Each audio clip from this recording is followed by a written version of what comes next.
हरि ओं तत्सतु। दिक्कालाद्यनवच्छिन्नानन्तचिन्मात्रमूर्तये स्वानुभूत्येकमनाय नमः शान्ताय तेजसे। मङ्गलं गुरुदेवाय महनीय गुणात्मने सर्वलोकशरण्याय साधुरूपाय मङ्गलम्।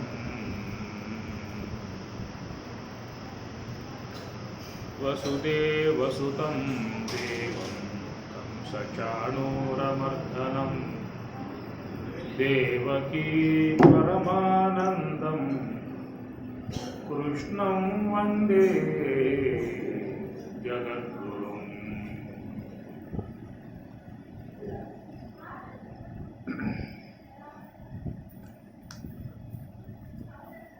అలరి దేహమనేటి యాగశాలలోన బలువయ్య జ్ఞానపు పశువును బంధించి, అలరి దేహమనేటి యాగశాలలోన బలువయ్య జ్ఞానపు పశువును బంధించి, కలసి వైరాగ్యపు కత్తుల కోసి కోసి వ్యలయా జ్ఞానాగ్నిలో వ్రేలి క్షమాగురుడు.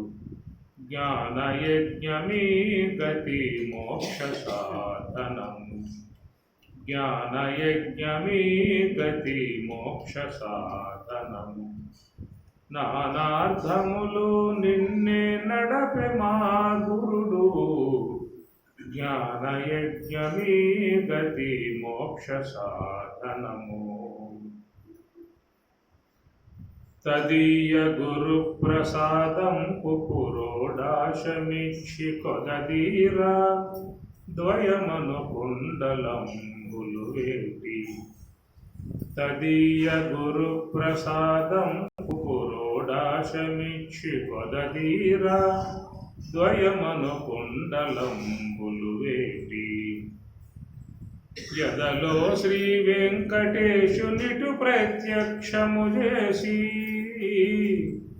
యదలో శ్రీ వెంకటేశునిటు ప్రత్యక్షము చేసి, ఇదివో స్వరూప దీక్ష ఇచ్చెను మా గురుడు, ఇదివో స్వరూప దీక్ష ఇచ్చెను మా గురుడు. జ్ఞానయజ్ఞమీ గతి మోక్ష సాధనము. నానార్థములు నిన్నే నడపె మా గురుడు, జ్ఞానయజ్ఞమీ గతి మోక్ష సాధనము. జ్ఞానయజ్ఞమీ గతి మోక్ష సాధనము. పురుష సూక్తము. పురుష సూక్తములు చాలామంది విని ఉండేటువంటి పరిస్థితి. ఆలయానికి పోతే అందరూ కూడా స్వామివారికి అభిషేకాలు చేయించుకుంటారు. ఆ సందర్భంలో స్వామివారిని అభిషేకిస్తూ పురుష సూక్తాన్ని పఠించడం మనం చాలామంది విన్న విషయం, చాలామంది వచ్చిన విధానం కూడా ఉన్నది. పురుష సూక్తము, మంత్ర పుష్పము రెండు. పూజ ఆరంభములో, అభిషేకం సందర్భములో పూజ, అది పురుష సూక్తము. పూజ అంతా అయిపోయిన తర్వాత లాస్ట్లో మంత్ర పుష్ప సమర్పయామి అని పూజ సమాప్తి చేసుకోవడం అవుతుంది. ఈ రెండు కూడా ప్రధాన, ఇవన్నీ కూడా తైత్రీయ ఉపనిషత్తులో వచ్చేటువంటి అంశములు కనుక పురుష సూక్తం వింటున్నాం, చదువుతూ ఉన్నాం. దాంట్లో ఉన్న అంశం ఏమిటి, దాంట్లో చెబుతున్న విషయం ఏమిటి, అది ముఖ్యంగా మనం తెలుసుకోవాల్సి ఉంటుంది. మొదటి మంత్రాన్ని నిన్న ప్రారంభం చేశాము.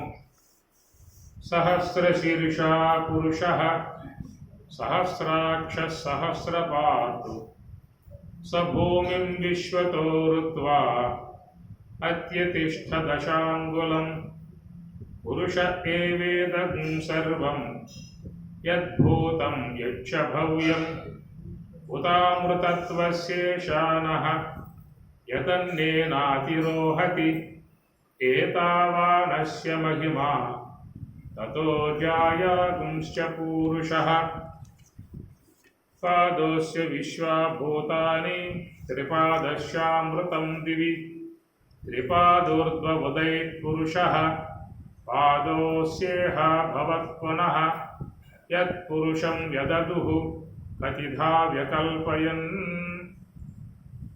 పాదోస్య విశ్వాభూతాని త్రిపాదశ్యామృతం దివి త్రిపాదోర్ధ్వముదయః పురుషః పాదోస్యేహ భవత్పునః ఇష్టభ్యాహమిదం కృత్స్నం ఏకాంశేన స్థితో జగత్తు తతో విశ్వం జక్రామతు శాసనాశననే అభి తస్మాద్ విరాడజాయత విరాజో అధిపూరుషః సజాతోత్యదిత్యద పశ్చాత్ భూమి అధో పురః. ఇది చాలా ఉన్నాయి మంత్రాలు. ఒక తర్వాత చూద్దాం. మొదటి మంత్రం సహస్ర శీర్ష పురుష. పురుష అంటే ఈశ్వరుడు. అట్టి ఆ ఈశ్వరునికి సహస్ర శీర్ష 1000 శిరస్సులు కలిగి ఉన్నాడు. సహస్ర అంటే 1000. సహస్రపాత్ 1000 పాదములు కలిగి ఉన్న విధానము. సహ భూమిం విశ్వతః వృత్వా సహ అట్టి ఆ పురుషుడు భూమిని విశ్వతః వృత్వా విశ్వతః అంతటా వృత్వా వ్యాపకమై అత్యతిష్ట దశాంగులం దశాంగులముల పరిధి వరకు ఆయన అధికరించి ఉన్న విధానం. పురుష ఏవ ఇదం సర్వం. ఇదం సర్వం ఈ కనపడేటువంటి యొక్క జగత్తంతా కూడా పురుష ఏవ ఈశ్వరుడే. సర్వం యద్భూతం యచ్చ భవ్యం. యత్ భూతం యత్ చ భవ్యం. ఇంతకు ముందు గతంలో ఏర్పడి ఉన్నటువంటిది కానీ ప్రస్తుతం ఉన్నటువంటిది కానీ రాబో కాలంలో ఏర్పడేటువంటిది కానీ భూత భవ్యం 2 కాలాల్లో ఏర్పడేటువంటిది అంతా కూడా ఈ సర్వం మరి పురుష. ఉతామృతత్వశేషానః యదన్నేనాతిరోహతి. ఉత అమృతత్వస్య ఈశానః అతి ఈశ్వరుడు అమృతత్వస్య అమృత స్వరూపుడై ఉన్నటువంటిది. యత్ అన్నేన అతిరోహతి. యత్ ఏ బ్రహ్మమైతే ఈశ్వరుడు ఉన్నాడు ఆయన అన్నేన అన్నము చేత అతిరోహతి అధికరించి ఉన్నటువంటి వాడు. ఏతావాన్ అస్య మహిమ. ఏతావాన్ ఇదంతయు కూడా అస్య ఈ ఈశ్వరుని యొక్క మహిమ. తతః జాయాగుంశ పూరుష. తతః అంతకంటే జాయాగుంశ గొప్పవాడు పురుషుడు.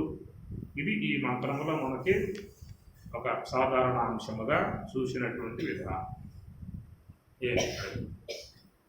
ఇక విషయానికి వస్తే సహస్రీష పురుష సహస్రాక్ష సహస్రపాతో. ఇది పురుష సూక్తము, పురుష సుముక్తము. పురుషుని గురించి బాగుగా చెప్పేటువంటి విధానము పురుష సూక్తము అనేటువంటిది. ఈశ్వరుడు సమస్త నియామకుడై ఉన్నటువంటి ఈశ్వరుడు, సర్వవ్యాపకత్వం కలిగి ఉన్న ఈశ్వరుడు, సమస్తాన్ని శాసించేటువంటి వాడు ఈశ్వరుడు. ఆయన ఆజ్ఞలోనే విశ్వ జగత్తంతా కూడా ఉన్నటువంటిది. ఆ జగత్తుని కల్పించేవాడు, పోషించేవాడు, లయింపజేసేవాడు అంతా కూడా ఈశ్వరుడు, శాసకుడు. భీషాస్మాత్ వాతః పవతే భీషో దేవి సూర్యః. భీషాస్మాత్ అగ్నిశ్చ వాయుశ్చ అని మనకి కాటకవల్యంలోనూ వస్తుంది. తైత్తిరీయ ఉపనిషత్తులో కూడా చెప్పడం జరుగుతుంది. కాబట్టి ఈ ప్రకారముగా భీషాస్మాత్. భీష అంటే భయం. ఆయన అంటే అందరికీ భయమే. పంచభూతాలకే భయం, దేవతలకే భయం. భీషాస్మాత్ వాతః పవతే. ఏమి వాతః అంటే గాలి. కనుక గాలికి ఎంత శక్తి ఉన్నప్పటికీ కూడా అది ఎంత వేగముగా వీయాలో అంత వేగముగానే వీయాలి అంతే. శక్తి ఉంది కదా అని చెప్పి ఉద్దేశం ఒక్కసారి జుంజు భారతంగా వీసిందనుకో ఏం మిగలదు విషయం. అప్పుడు తుఫాన్లు వస్తూ ఉంటాయి చూడండి, మొత్తం ఇండ్లు చెట్లు మొత్తం పడిపోతాయి. ఎంతో శక్తి స్వరూపం అయినప్పటికీ కూడా సృష్టిలో జీవన విధానముగా ఉన్నటువంటి స్థాయిలోనే ఆయన బియ్యాలి. ఇది ఈశ్వరాజ్ఞ. భీషాస్మాత్ వాతః పవతే భీషోదేతి సూర్య. సూర్యుడు కూడా పరమాత్మ యొక్క ఆజ్ఞకు లోబడే ఆయన ఉన్నాడు. ఏమాత్రం కనుక భూమికి దగ్గరికి వచ్చాడా అని చెప్పానంటే మొత్తం భస్మసాత్ కురితే భూమి అంతా మసిగడ్డ అయిపోతుంది. ఒకసారి కొంచెం ఆయన గాడు ఏదో చూద్దాం, భూమిని చూద్దాం ఎట్లా ఉందో అన్న ఉద్దేశంతో కొంచెం అడుగు ముందుకు వేశాడు అని చెప్పానంటే మొత్తం భూమండలం అంతా కూడా మసిగడ్డ అయిపోతుంది. ఒకవేళ అలిగి దూరంగా పోయాడు అంటే భూమండలం అంతా మంచుగడ్డ, తెల్లటి గడ్డ, మంచుగడ్డ అయిపోతుంది. దూరంగా పోతుంది, దగ్గరికి వస్తే మసిగడ్డ. అట్లా కాకుండా పెట్టింది ఎవరు? కరెక్ట్గా పాయింట్ చూసి. ఇదంతా ఈశ్వరుని యొక్క నియామకం. సూర్యుడి నుంచి వచ్చేటువంటి అతి నీలలోహిత కిరణాలు, నీలలోహిత మీకు ఇనుము కరగేసే విధానం కొన్ని ఉంటాయి, ఆకుపక్షలో వస్తాయి అన్నమాట. ఆ విధముగా తీక్షణముగా వచ్చే కిరణాలు దూసుకొస్తా ఉన్నాయి భూమి మీదకి. అవి వచ్చే కిరణాలను వడగట్టి ఓజోన్ పొర అనే దాన్ని ఏర్పాటు చేసి, ఇప్పుడు మనం ఎండలో పోతూ ఉన్నాం, ఎండ కూడా బాగా ఉందనుకో, ఏం చేస్తాం? గొడుగు వేసుకుంటాం. సెగ వస్తుంది కానీ కొంత ఆపుతుందన్నమాట. ఆ కిరణాలని ఆ గొడుగు ఆపుతుంది, కొంచెం సెగ మాత్రం లోపలికి వస్తుంది. అట్లాగా ఈ భూమి మీదకు అతి నీలలోహిత కిరణాలు రాకుండా ఉండేట్లుగా ఓజోన్ పొర అనేది భూమండలం చుట్టూ కూడా పరమాత్మ ఏర్పాటు చేసి దాని నుంచి మెల్లమెల్ల కిరణాలు వడగట్టి మనకు కాంతి కొంచెం వేడి అనే స్థాయిలో మాత్రమే వస్తున్నాయన్నమాట. ఈ మధ్యకాలంలో ఏదో ఓజోన్ పద్యాలు పడతా ఉన్నది, ప్రమాదం ముంచుకొస్తుంది, ఈ మానవుడు చేసే వ్యవహారం కారణంగా ఇట్లా అవుతుంది అని చెప్పి అంటూ ఉన్నారు.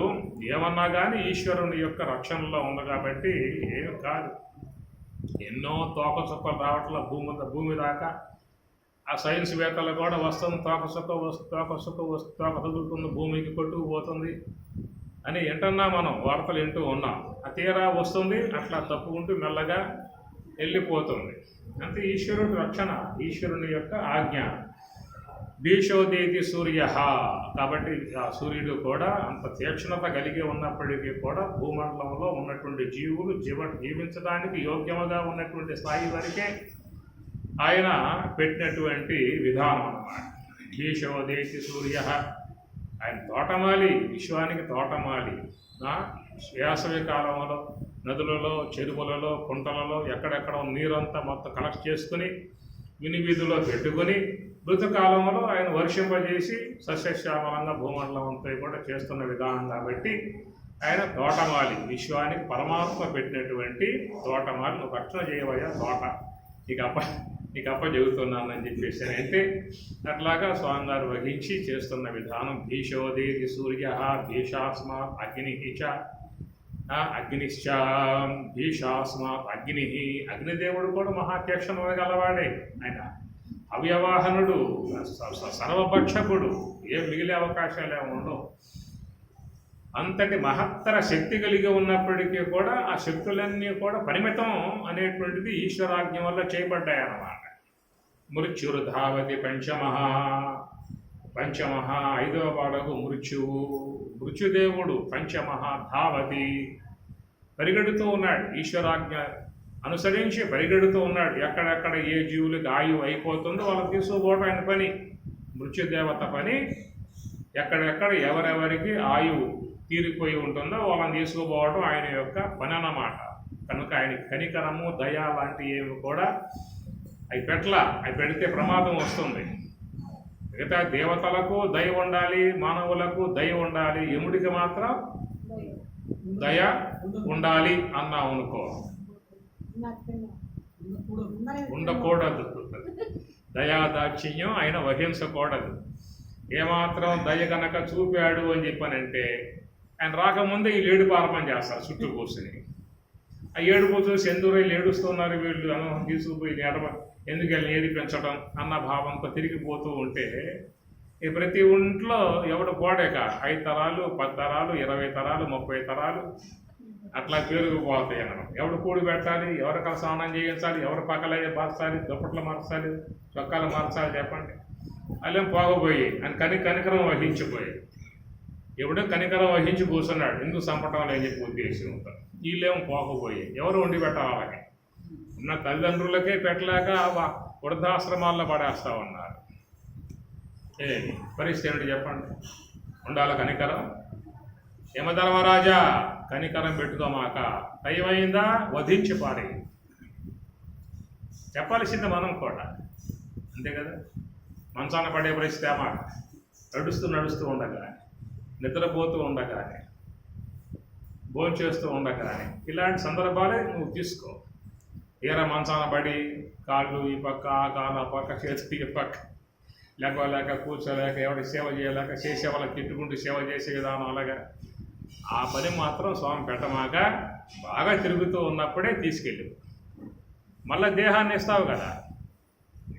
యాతస్యకి ధ్రువో మృత్యు ధ్రువం జన్మ మృతస్య రాక తప్పదుగా, అపరిహార్యార్థే స్వామి చెప్పాడు. రాక తప్పదు కాబట్టి అదేదో కనికరించి, అక్కడ కనికరించి మంచి జన్మ ప్రసాదించు. ఇక్కడ మాత్రం కనికరించమాట. చంపే విషయంలో మాత్రం కనికరించమాట.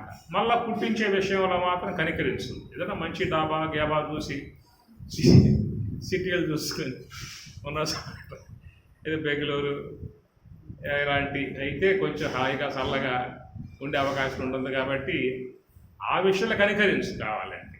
ఈ విషయంలో మాత్రం కనికరించే విధానం పెట్టుదన్నమాట. కనుక మృత్యురు ధావతి పంచమహ, ఎన్ని కూడా ఈశ్వర శక్తులు, ఈశ్వరాజ్ఞతో నడుస్తున్నటువంటి శక్తులు.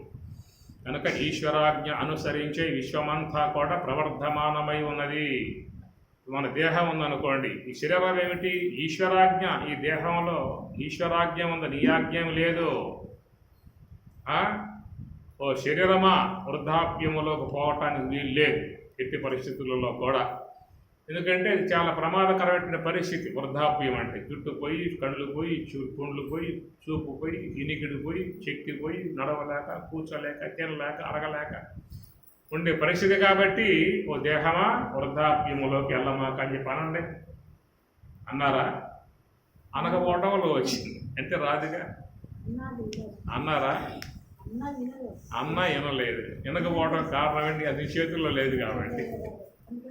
నీ చేతుల్లో ఉండి ఊరుకుంటారా? ఎప్పుడు నిర్జరులు దేవతలు అని చెప్పానంటే నిర్జరులు, జర అంటే ముసల్తనం అన్నమాట. ఆ దేవతలు లేదని చెప్పాను కదా. నిర్జరులు దేవతలు, నిర్జరులు మానవులు, జరులు జర ముసల్తనం వస్తుంది. ఈ ప్రకారంగా స్వామి యొక్క నిర్మాణం, స్వామి యొక్క ఆజ్ఞ దేహంలో పనిచేస్తూ ఉన్నది. మరి ఏమిటంటే దేహం, లంగ్స్, హార్ట్, కిడ్నీస్, లివర్లు అన్నీ మొత్తం కూడా పకడబందీగా పోటీపడి పనిచేస్తూ ఉన్నాయి లోపల. ఎవరు ఆజ్ఞాపించారు వాటికి? ప్రకారంగా సమస్త విశ్వాన్ని శాసిస్తూ సమస్త విశ్వం నడిపిస్తూ ఉన్నటువంటి ఆ సర్వేశ్వరుడు, ఈశ్వరుడే కడ పురుషుడు. ఆ పురుషుని గురించి బాగుగా చెప్పేటువంటి యొక్క అంశమే పురుష సుఉక్తము. సు అంటే బాగుగా, మంచిగా. సు అంటే మంచిగా, ఉక్తం చెప్పటం పురుష సుఉక్తం అన్నమాట. ఆ ప్రకారంగా చెప్పుకొస్తూ సహస్ర శీర్ష పురుష సహస్రాక్ష అంటే ఈశ్వరునికి సహస్ర శీర్ష 1000 శిరస్సులు అన్నాడు. 1000 కాదు, వేల కొలది శిరస్సులు. సర్వత పాణిపాదం తత్ సర్వతోచ్చ శిరోమకం సర్వత శృతిమల్లోకే సర్వమావృత్య అని మన 13వ అధ్యాయంలో శ్లోకం వస్తుంది అక్కడ. సర్వత పాణిపాదం తత్ సర్వతోచ్చ శిరోమకం అనేటువంటిది. కాబట్టి ప్రకారముగా విశ్వంలో ఎన్నైతే ఉన్నాయో జీవులు, అన్ని జీవుల యొక్క శిరస్సులు ఆయనయే అని అర్థం. సహస్ర శీర్ష పురుష సహస్రాక్ష. అక్ష అంటే కన్ను అన్నమాట. అనగా సమస్త జీవుల యొక్క ఏ యొక్క నేత్రాలు అయితే ఉన్నాయో అవన్నీ కూడా ఆయన యొక్క నేత్రములే. ఆయనే ఆ విధముగా నేత్రములలో ఉండి దర్శిస్తూ ఉన్నాడు, ఆయనే చూస్తూ ఉన్నాడు, ఆయనే వింటూ ఉన్నాడు. సహస్రపాత్తు 1000 పాదములు, సహస్రాన్ని 1000 పాదములు గలవాడు, వేల కొలది పాదాలు గలవాడు అనేటువంటి మాట. ఇక్కడ సహస్రాక్ష అనేటువంటిది జ్ఞానేంద్రియాలలో చేరి ఉన్న అంశం. అది ఒక్క ఇంద్రియం చెప్పడం కారణముగా అన్నిటినీ గ్రహించుకోవాలి. ఒక నేత్రం చెప్పాడు అంటే శ్రోత్ర, త్వక్కు, చక్షు, జిహ్వ, ఘ్రాణం అన్ని ఇంద్రియాలకు వర్తించే అంశం అన్నమాట. సహస్రపాత్ ఒక పాదములు చెప్పాడు అంటే మిగతా కర్మేంద్రియాలు అన్నింటికీ వర్తింపబడుతుంది. వాక్కు, పాణి, పదము, గుఖ్యము, పాయువు అనేటువంటి విధాయకాలుగా. కాబట్టి ఈ ప్రకారంగా చూసినట్లయితే ప్రతి శరీరములో ఉన్నటువంటి యొక్క ఈశ్వరుడు కన్నుకు కన్నుగా, చెవికి చెవుగా, నాలుకకు నాలుకగా అనే విధానముగా సర్వేశ్వరుడే ఆ ప్రకారంగా వ్యవహరింపజేసేటువంటి వాడుగా ఉన్నాడు. మీకు ఈ మాటలు కేనోపనిషత్తులో వస్తాయి. శ్రోత్రస్య శ్రోత్రం, యద్వాచోహ వాచం, చక్షుషః చక్షు, అతిముచ్యధీరాః ప్రేత్యాస్మాన్ లోకా అమృతా భవంతి. శ్రోత్రస్య శ్రోత్రం, చక్షుషః చక్షుః అనే మాటలు మీకు కేనోపనిషత్తులో వస్తాయన్నమాట. కాబట్టి ఈ ప్రకారముగా ఆ పురుషుడు ఈశ్వరుడే సమస్త శరీరముల యందు ఉన్నటువంటి వాడై సమస్త ఇంద్రియముల ద్వారా తానే చూస్తూ ఉన్నాడు, గ్రహిస్తూ ఉన్నాడు, గమనం చేస్తూ ఉన్నాడు, వ్యవహరింపజేస్తూ ఉన్నాడు అనేటువంటి విధానముగా అన్ని శరీరాలు ఆయన అధీనములో ఉండే పనిచేస్తూ, అన్ని శరీరాలు ఆయన అధీనములో ఉండే పనిచేస్తున్నాయి అనేటువంటి ఒక అంశం అన్నమాట. మీకు ఇది భగవద్గీత 11వ అధ్యాయం విశ్వరూప సందర్శన యోగంలోకి పోతే మీకు అక్కడ అన్నీ కూడా వచ్చేస్తాయి.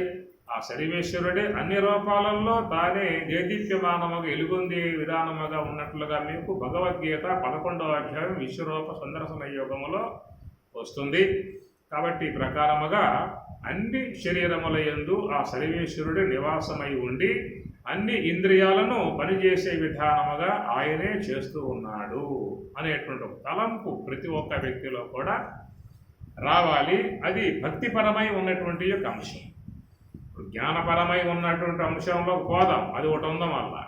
ఇది ఏంటంటే భక్తిపరముగా ఉన్నటువంటి యొక్క అంశం. రెండు ఉండాలి. భక్తి జ్ఞాన వైరాగ్య ప్రాప్తిరస్తు అని చెప్పంటున్నా. కేవలం జ్ఞానమే కాదు, జ్ఞానానికి ముందు భక్తి ఉండాలి, భక్తి తర్వాత జ్ఞానం రావాలి. ముందే జ్ఞానం వస్తే జ్ఞానాహంకారం వస్తుంది.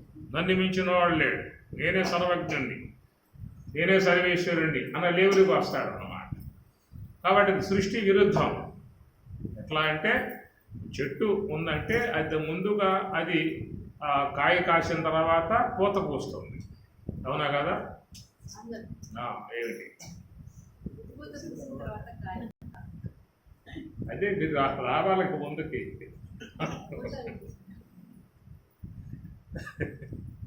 అంతేనా? కరెక్టేనా? ముందు కాయ, తర్వాత పూత, తర్వాత పిండి, అదా? అది పద్ధతి అన్నమాట, అది క్రమం. ముందు పువ్వు, తర్వాత పిండి, తర్వాత కాయ, తర్వాత పండు. అట్లా కనుక పూత అన్నప్పుడు, పువ్వు అన్నప్పుడు అది భక్తి. అందువల్ల భక్తి మనిషిలో ముందు భక్తి రావాలి. భక్తి అనేది పుష్పముతో పోలిశాడు. పుష్పం అంటే రమణీయంగా ఉంటుంది, సొగసు కలిగి ఉంటుంది, అందములు కలిగి ఉంటుంది, ఆకర్షణీయంగా ఉంటుంది, మృదువుగా ఉంటుంది, లలితముగా ఉంటుంది, మకరందాలు కలిగి ఉంటుంది, సుగంధాలు కలిగి ఉంటుంది, చూస్తానికి సూపరులకు ఆకర్షణీయంగా ఉంటుంది. ఎన్నో ఉంటాయి చెప్పు నువ్వు? ఎన్నో ఉంటాయి దాన్ని, కొన్నే చెప్పా దాన్ని. అది భక్తిలో ఉండేటువంటి మాధుర్యం అన్నమాట. ఆ భక్తికి ఎవరైనా పరవశించాల్సింది. కనుక భక్తి అనేది సార్వత్రిక సూత్రం. భక్తి అనేది సార్వత్రిక సూత్రం. పితృభక్తి, మాతృదేవో భవ, పితృదేవో భవ, ఆచార్య దేవో భవ, అతిథి దేవో భవ అని చెప్పచ్చు. కాబట్టి ఇదంతా కూడా భక్తిలో చేరి ఉన్నటువంటి ఈ యొక్క అంశమే. తల్లి పట్ల బిడ్డకు భక్తి ఉండాలి, తండ్రి పట్ల బిడ్డకు భక్తి ఉండాలి. ఆ భక్తి ఉన్నప్పుడే మంచిగా నమస్కారం చేస్తాడు, సేవ చేస్తాడు, వృద్ధాప్యంలో మంచిగా చూసుకుంటాడు, దగ్గర ఉంటాడు, అన్నీ కూడా చేసుకునే విధానం ఉంటుంది.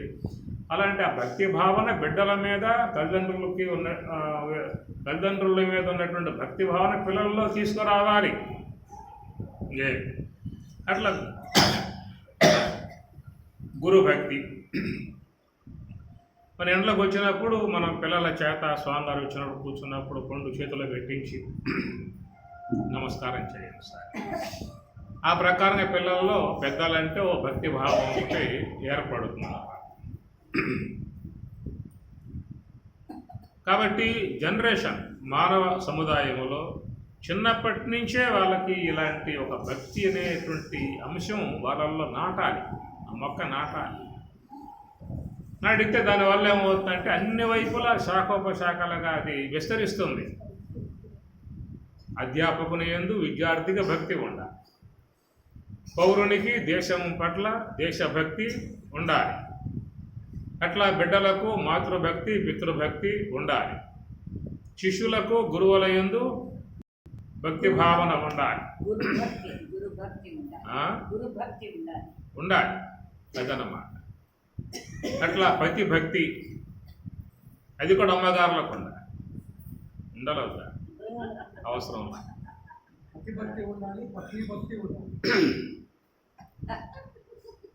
కాబట్టి అయ్యగారులకి పత్ని భక్తి, అమ్మగారులకు పతి భక్తి ఉన్నప్పుడే ఆ కుటుంబం కూడా చల్లగా మెల్లగా ఏమి ఒక వేటవాళ్ళుగా నాభ వస్తూ ఉంటే చల్లటి గాలి వీస్తూ ఉంటే ఎట్లయితే ఆ ఒడ్డు చేరుకుంటుందో నావ, ఆ విధంగా సంసార జీవన నావ కూడా ప్రశాంతంగా ఆనందంగా సంతోషంగా కుటుంబం అంతా కూడా ఎల్లప్పుడూ ఎలాంటి గొడవలు లేకుండా, సమస్యలు లేకుండా, దుఃఖాలు లేకుండా, కొట్లాటలు లేకుండా, కాట్లాటలు లేకుండా ఈ భక్తి లోపించింది అనుకో, ఇక రోజు ఒక 3 పువ్వులు 90 కాయల్లాగా అరుగులు కేకలు కొట్లాటలు. ఇవే గృహాలలో చాలా ఉండేది. సామరస్యం పోయింది. చీటికి మాటికి కలుసుకోవడం, విభేదించుకోవడం, చిన్న చిన్న విషయాలకు కూడా గొడవపడటం, ఇలాంటి ఏర్పడటం కారణం ఏంటంటే ఈ భక్తి యొక్క అంశం లోపించడం కారణముగా. శిష్యులకు కూడా గురువు పట్ల భక్తి అనేది ఉన్నప్పుడే వాడు బాగా శాస్త్రాధ్యయనం చేస్తాడు, అన్నీ వచ్చే అవకాశాలు ఉంటాయి. ఏమిటి అక్కడ తాలింపులు వేస్తా ఉన్నారు.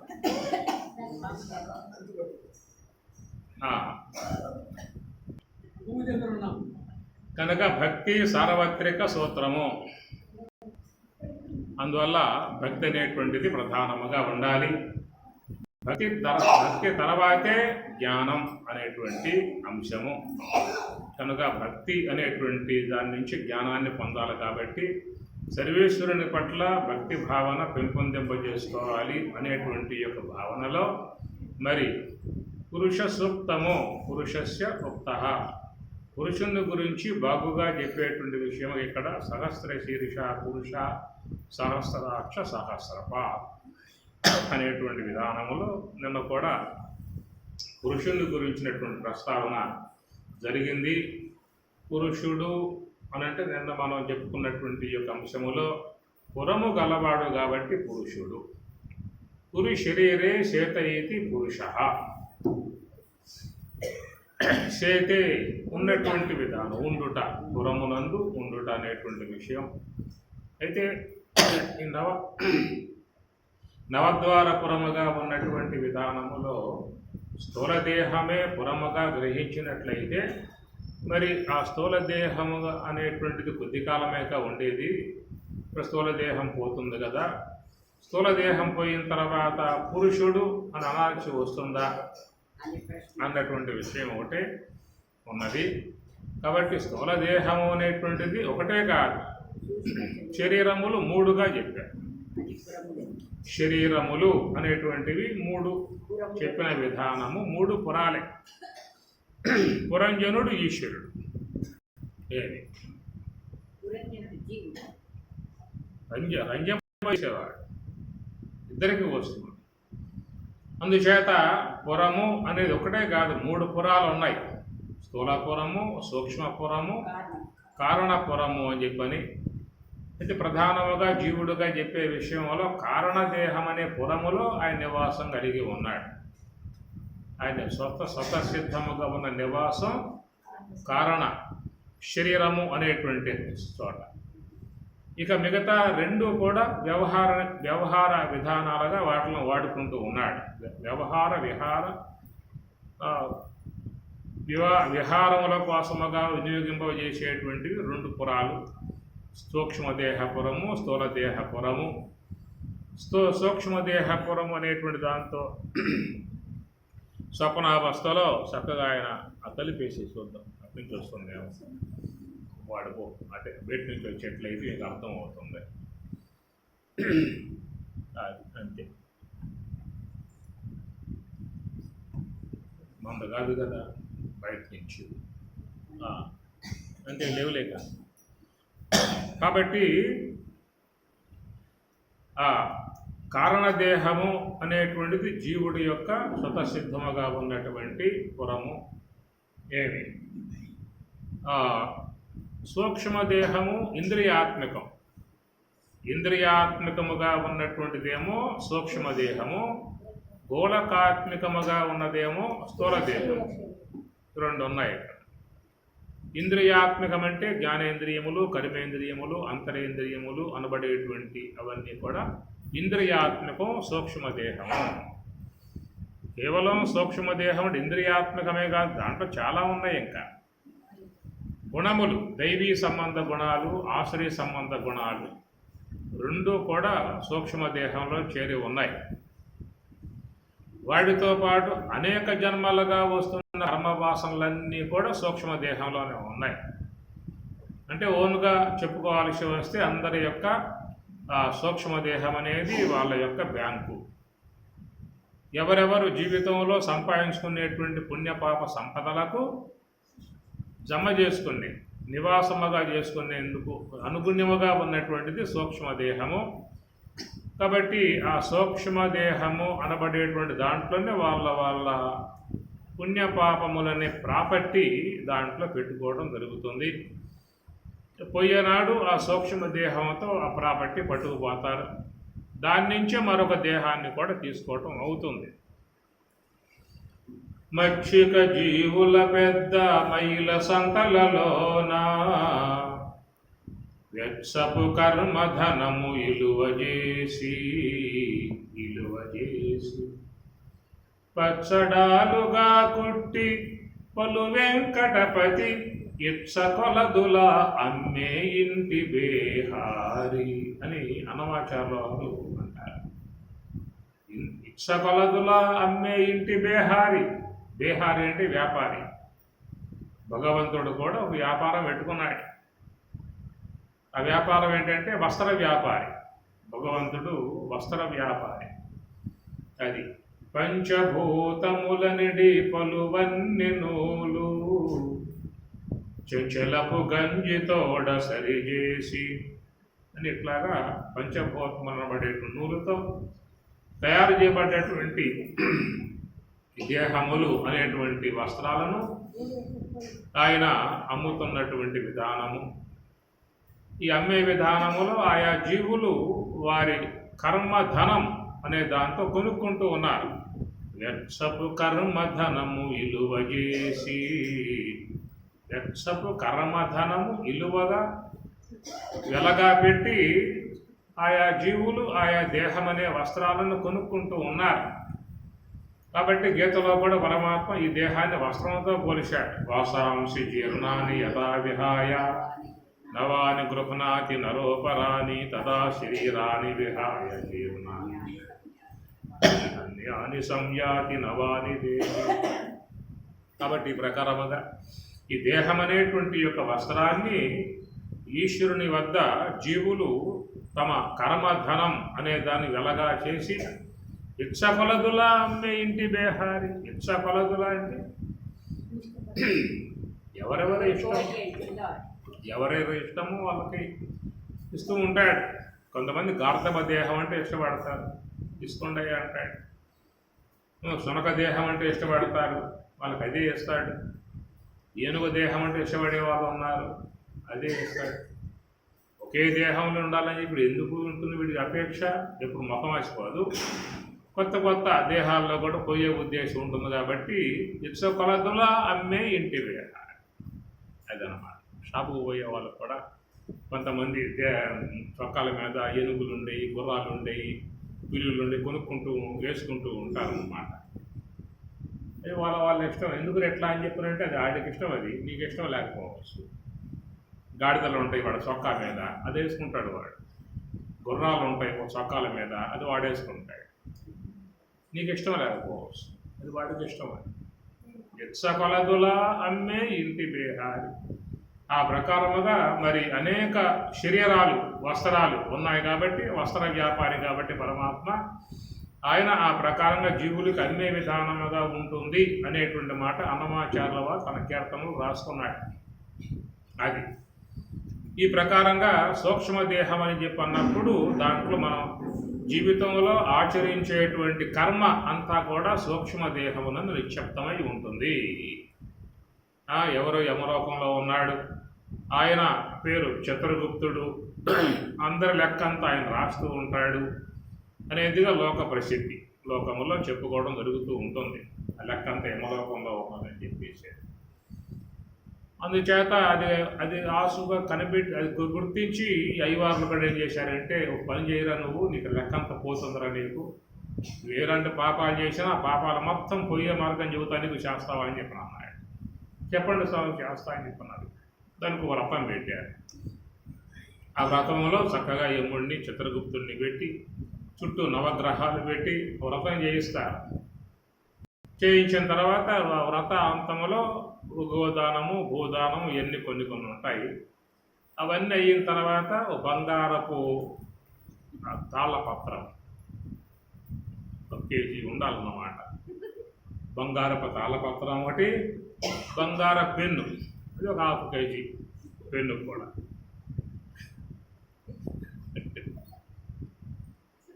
ఆ 2 దానం చేస్తే అప్పుడు చిత్రగుప్తుడు వ్రతానికి మెచ్చుకొని వారి లెక్కలో ఖాతాలో ఏ పాపం అయితే ఉన్నదో పాపం మొత్తం తుడిసిబారి డిలీట్ చేసేస్తాడు.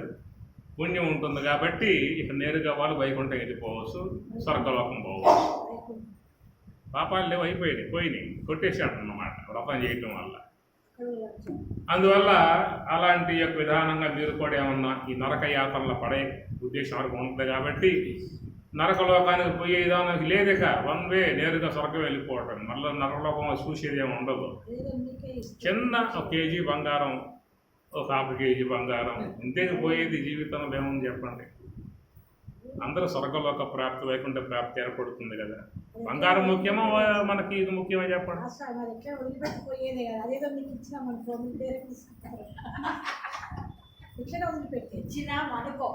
ఇచ్చినా మనుకో అంటే ఆయన కూడా తుడి చేసామనుకో అంటాడు. అసలు నువ్వు ఇచ్చావనుకో అన్నావు అనుకో, ఆయన అంటాడు తుడిసామనుకో అంటాడు.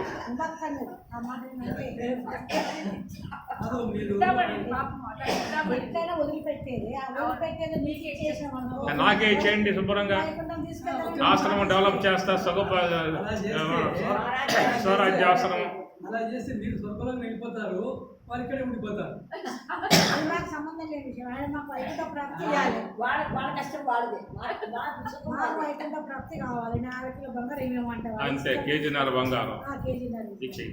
వైకుంఠ ప్రాప్తి మరి ఇస్తారని మాట ఇచ్చాం కదా, మాట ఇచ్చే కానీ నీకు మాట ఇచ్చాక తీసుకుంది.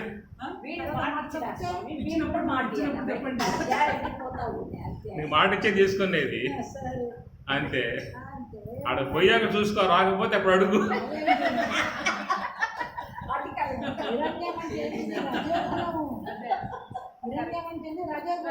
రజోగుణం ఎన్ని కేజీలన్నీ ఇవ్వచ్చు.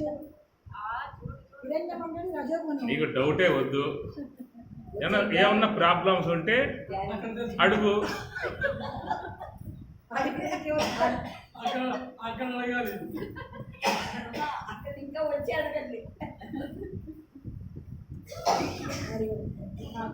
ఇట్లాగా వ్రతం ఉన్నది, అది చేయించే వాళ్ళు చేస్తూ ఉన్నారు, ఉన్నాయి ఉన్నాయి అన్నమాట. పాప విమోచన వ్రతం అన్నమాట. అట్లాగా చేయిస్తారు వ్రతాన్ని కూడా. సరే, ఇవన్నీ లోకంలో సాధారణం జరుగుతూ ఉంటాయి. దాంట్లో ఉన్న పారమార్థికాంశం చూసినట్లయితే చిత్రగుప్త అంటే సూక్ష్మదేహమే, ఇంకేం లేదు. చిత్ర అంటే బొమ్మ, గుప్తం అంటే దాయటం. చిత్ర గుప్త అంటే గుప్తముగా గోప్యముగా దాస్తాడు. ఏమన్నా పెట్టు లోపల, సూక్ష్మదేహంలో పుణ్యాలు పెట్టు అవి దాస్తాడు, పాపములు పెట్టు అవి దాస్తాడు. ఎవరికి చెప్పడు, ఎవరికి చెప్పడు. ఎంతమంది వీటిల్లో ఎవరికి తెలియకుండా, ప్రభుత్వాన్ని తెలియకుండా చాలామంది చేస్తూ ఉన్నారు, ఇంట్లో తెలియకుండా చాలామంది చేస్తూ ఉన్నారు, భర్తకు తెలియకుండా ఆమెకు తెలియకుండా ఈయన వీటిల్లో. ఆయన మాత్రం చెప్పాడు, ఎవరికి గుప్తముగా దాచి పెడతాడు. ఎప్పుడన్నా కావాలంటే నీకు చూపిస్తాడు. ఎప్పుడెప్పుడు ఏం చేసుకున్నారో మొత్తం మీకే చూపిస్తాడు తప్ప మళ్ళీ వేరే వాళ్ళకు కూడా చూపించే విధానం చేయడు. కాబట్టి చిత్రగుప్తుడు. గుప్త అంటే గౌప్యముగా, లోపల అందరి చిట్టాలు లోపల ఉన్నాయి. ఎవరి చిట్టా వాళ్ళకి లోపల ఉన్నది. మనం చెప్పుకునే విధానం చేయం కదా. ఏదన్నా కాస్త దేవాలయాన్ని దానం చేసామంటే పెద్ద పెద్ద పేర్లతో ఫోటోలతో పేపర్లు వేయించుకుంటాం. అది ఏదన్నా విషయం చేస్తే ఫోటోలు పేపర్లు వేసుకుంటాడా? అది వేయడు. కాబట్టి ఈ ప్రకారంగా సూక్ష్మదేహము అన్నప్పుడు ఇంద్రియాత్మకమే కాదు, అది వాసనాత్మకము, గుణాత్మకము, సమస్త పాపపుణ్యాలకు నివాసయోగ్యముగా ఉన్నటువంటిది. దాన్ని సూక్ష్మదేహం అన్నారు. ఇంద్రియాత్మకముగా ఉన్న సూక్ష్మదేహం అన్నారు. మొదటిది స్థూలదేహము అన్నారు. ఇట్లా స్థూలదేహము, సూక్ష్మదేహము అనేటువంటి పురాలను తీసుకుని ఆయన రంజకత్వంగా చేసుకుంటూ ఉన్నాడు పురంజనుడు. తన రంజకత్వమును ఈ పురముల ద్వారా వ్యక్తపరుచుకుంటూ ఉన్నటువంటి దానం కాబట్టి పురంజనుడుగా చెప్పేటువంటి మాట. కాబట్టి ఈ దేహములో లోపల ఉన్నటువంటి వాడిని పురుషుడు అనేటువంటి మాట చెప్పుకొచ్చారు. పురము గలవాడు కాబట్టి పురుషుడు అనేది. తర్వాత డౌట్ ఏంటంటే, సరైన బాగా ఉందండి, కారణదేహం పురము, సూక్ష్మదేహం పురము, స్థూలదేహం పురము, 3 పురాలను బట్టి జీవుడికి పురంగా చెప్పుకొచ్చారు. మరి మహాకారణములో ఉన్నటువంటి యొక్క ఈశ్వరుడు మహాకారణ పురముగా చెప్పలేదు కదా, ఆయన ఎట్లా పురుషుడయ్యాడు అని డౌట్ అన్నమాట. అంతేనా? అది విషయం. కాబట్టి మహాకారణము పురము అని చెప్పలేదు. మహాకారణం అనేటువంటిది మహాకారణ దేహము అనలేదు, మహాకారణం అంతే. నిన్న మనం ఇక్కడే నిలబడ్డాం. మహాకారణం అని దాన్ని అన్నారు, కారణ దేహమని దీన్ని అన్నారు అన్న సబ్జెక్ట్ నడుస్తూ నిన్న టైం అయితే అయిపోయాడు. కారణం అన్న కాడ మహాకారణం, కారణ దేహం. కారణం అన్నామంటే జన్మ కారణం. ఆ మూలా విద్య అజ్ఞానం అనేటువంటిది జన్మ కారణం. ఎవరికైనా దేహాలను ఇస్తుంది. దేహాలు వచ్చేది కారణదేహం నుంచే వస్తాయి. అందుకని దాని కారణం అన్నారు. జన్మలకు కారణమై ఉంది కాబట్టి, జన్మలకు కారణమై ఉన్నది కాబట్టి కారణ దేహము అనే మాట. కనుక ఈ జన్మ అనేటువంటి విధానములో 2 ఉన్నాయి పాత్ర పోషించే విధానం. ఒకటి మూలా విద్య అజ్ఞానం, కారణదేహం. రెండవది సూక్ష్మదేహములో ఉన్నటువంటి పుణ్యపాప వాసనలు, సంస్కారాలు. పుణ్యపాప సంస్కారములు. కనుక మన జీవితంలో చాలా వరకు ఈ సంస్కారాలను సంపాదించుకుంటూ ఉన్నాం. ప్రతి ఒక్క వ్యక్తి ఖాళీగా లేడు, ఏదో కార్యం చేస్తూ ఉన్నాడు. చేసే కార్యాలలో పాపము వస్తుంది, పుణ్యము వస్తుంది, 2 వస్తూ ఉన్నాయి. సుకృతము, దుష్కృతము అన్నారు. ఈ 2 కూడా వచ్చి సూక్ష్మదేహంలో పడుతూ ఉన్నాయి. కాబట్టి ఈ సూక్ష్మదేహంలో పడ్డటువంటి కర్మవాసనలో కూడా జన్మకారకములే. ఎలాంటి విధానము అంటే, జన్మ రావటానికి మూల కారణం కారణదేహం అయితే, ఆ వచ్చేటువంటి యొక్క ఆ దేహం ఎలాంటిది రావాలి? మానవ దేహం రావాలా, పశుదేహం రావాలా, ఉత్తమ కుటుంబంలో పుట్టాలా, హీన కుటుంబంలో పుట్టాలా, దరిద్రం అనుభవించాలా, ఐశ్వర్యం అన్నటువంటి కేటగిరీ ఉండేది సూక్ష్మ దేహంలో ఉన్నటువంటి పుణ్య పాపముల యొక్క విధానం అన్నమాట. అది సూక్ష్మ దేహంలో ఉన్న పుణ్య పాప ఆలోపకంగా క్రియేట్ అయి ఉంటాయి. అసలు జన్మ మాత్రం కారణ దేహానికి, అందువల్ల కారణం అన్నారు. దేహం కారణ దేహం జన్మ కారకమై ఉన్నది. వచ్చే జన్మ హీనమా, ఉన్నతమా, ఉత్తమా, సత్కృష్టమా అనే విధానముగా చేసే సూక్ష్మ దేహములో ఉన్న పుణ్య పాపముల కేటగిరీ. ఈ ప్రకారంగా దాన్ని కారణ దేహము అన్నారు. మహాకారణం ఎందుకు అన్నారంటే మహాపూజాయ అనేది ఈశ్వరుణ్ణి ఆరాధించుటకు యోగ్యమై ఉన్న స్థలం కాబట్టి దాన్ని మహా అనే పదం వాడారు. మహాపూజాయ, మహా అంటే గొప్ప, దాన్ని మహాపూజాయ అన్నారు. కాబట్టి పూజనీయమై ఉన్నటువంటి స్థలముగా ఉన్నది కాబట్టి మహాకారణాన్ని, దాన్ని మహాకారణం అంటే కారణం అంటే అది పూజకు సంబంధించిన కారణం. అది ఇది జన్మకు సంబంధించిన కారణం. ఇది జీవుడికి జన్మ పరంపరలు ప్రసాదించే విధానంగానేమో ఇది కారణమై ఉన్నది. ఈ మహాకారణం అనేదేమో జీవుడికి జీవాత్మమును తొలగింపజేసి, జీవాత్మము లేకుండా చేసి దైవత్వమును ప్రసాదించే విధానంలో ఇది కారణం కాబట్టి దీన్ని మహాకారణము అని పేరు పెట్టారు. ఇది జీవుడికి జన్మ పరంపరా విధానం కలగజేసే విధానంలో కారణమైంది. ఇదేమో జీవుడికి జీవత్వము తొలగింపజేసి దైవత్వమును ప్రసాదించే విధానములో ఇది కారణం కావటం వల్ల దీన్ని మహాకారణము అనే పేరు పెట్టారు. కాబట్టి ఈ ప్రకారంగా ఈ మహాకారణము అనేది పూజనీయ స్థలముగా ఉండటం కారణముగా మహాత్ములు ఆ పదములు పెట్టే విధానంలోనే చాలా గొప్ప సౌలభ్య విధానముగా వారు చూసే పెట్టారు. ఈ మహా అనే పదం మీకు తైత్రీయోపనిషత్తు శిక్షావళి ప్రథమ అనువాకం శిక్షావళిలో మీకు ఎన్ని కూడా చక్కగా వస్తాయి. మహా ఇతి బ్రహ్మణి అనే పదాలు చాలా వస్తాయి. అక్కడ గొప్పగా చెప్పుకొస్తాడు మహా అనే పదానికి. అందుచేత ఎవరైనా భగవంతుని ఆరాధించాలి, ఈశ్వరుణ్ణి ఆరాధించాలి అని చెప్పనంటే ఇక్కడే చేయాలి. నిశ్చల భావనతో మనస్సుని సంకల్పాల్లోకి పోనివ్వకుండగా తత్రైకాగ్రం మనఃకృత్వా యతచిత్తేంద్రియ క్రియ ఉపవిశ్వాసనే యుంజాత్ యోగం ఆత్మవిశుద్ధ అనే మాట పరమాత్మ.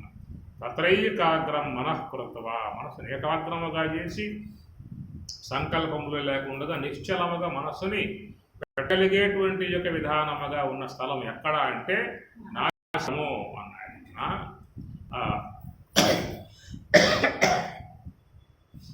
కనుక ఆ స్థలమునందే ఎవరైనా ఆరాధన చేయాల్సి ఉంటుంది. ఎందుకంటే సర్వవ్యాపకమై ఉన్నటువంటి యొక్క ఈశ్వరుడు మరి ఆయన కంటి గోచరించేవాడు కాదు, ఏ ఇంద్రియాన్ని గోచరించేటువంటి వాడు కాదు. కనుక ఆయనను తెలుసుకోవడానికి జ్ఞాననేత్రం ఒకటి మాత్రమే ఉపయోగపడుతుంది. విమూఢా నా అనుపశ్యంతి పశ్యంతి జ్ఞాన చక్షుష. భగవద్గీత 15వ అధ్యాయం. విమూఢ నా అనుపశ్యంతి, విమూఢుడై ఉన్నటువంటి వాడు నా అనుపశ్యంతి దర్శించలేడు. పశ్యంతి జ్ఞానచక్షుష, జ్ఞానచక్షు గలవాడు మాత్రమే పశ్యంతి చూస్తూ ఉన్నాడు. అలాంటి విధానముగా ఆ జ్ఞానచక్షువు రావాలని చెప్పన్నట్లయితే దానికి నివృత్తి మార్గము, ప్రవృత్తి మార్గము కాదు, నివృత్తి మార్గము. ఇంద్రియాల వెంబటే పోవటం ప్రవృత్తి మార్గము, హంస యొక్క శ్వాస యొక్క ఆశ్రయంలో ప్రయాణం చేయటం నివృత్తి మార్గము. అందువల్ల దాన్ని అనుసరించే ఈనాడు చాలామంది యోగాభ్యాసం